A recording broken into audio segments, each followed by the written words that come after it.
Hello and welcome back to another video. In this video, we'll learn to navigate the directories with the command called ls. So what that command does is it lists the content of whatever directory you are in. So here is my home directory right here. Here is what it looks like in the files and folder in it. So let me open the terminal. So let me type pwd to make sure that I'm in my home directory. So now let me type ls. And that is going to list all the content of the directory in the alphabetical order. So you can see this here. This is my home directory. ls is a big command. There are many options that can be thrown into it, but we are going to focus on few. File permissions in Linux are very important. They define who can do what to what file. So there is a file called untitled1 which is created by me. So that means I can run it, right? And how do we know that this belongs to me? So for this, type ls, and after that you need to give a space and give a dash and type the letter L. So what this command does is it lists the files and folders which are stored in your directory in a bit long way. So in the left hand side, there is the permission of that files or folder, and there is the owner of that file, and it is followed by the group. Okay, and you can see this here, the date of when it is created. So everything is given here. So from here you can understand who owns this file and who can run it. So you may be confused why two names are given here. Okay, so when you create a username in the Linux, and the group is also created, and the name of the group is always same as the username.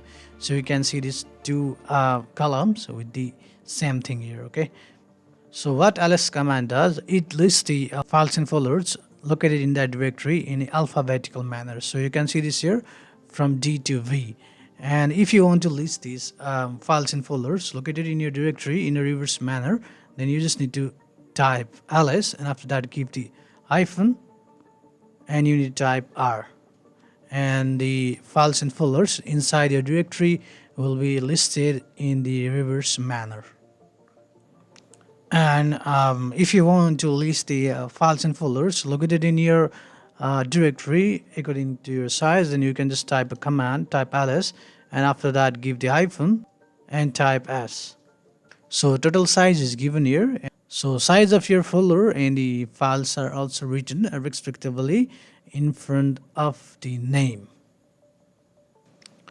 And if you want to define the file types, then you can also type ls, and after that type hyphen and type the p.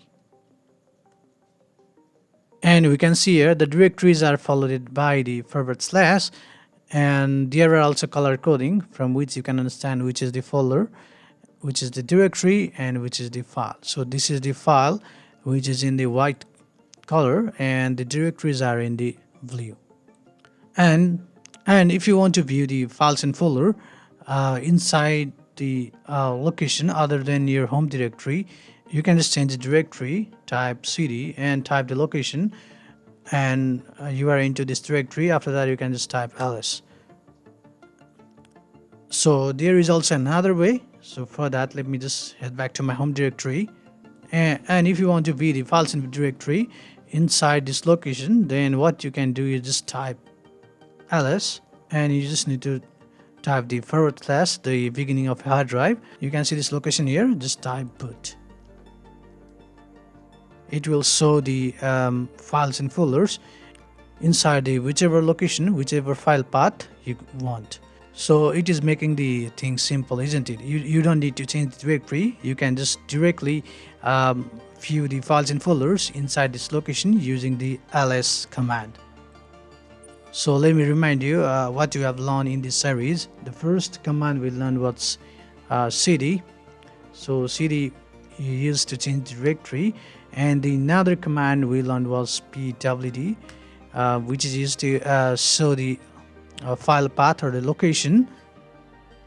And another command we learned is ls, and we learn different commands related to ls. And if you want the more information about the ls, then you can just type ls hyphen and another hyphen, and after that type the help. you will see the bunch of options, bunch of things which are related to ls. So hey guys, thanks for watching. I'll be back with another video. So until then, signing out.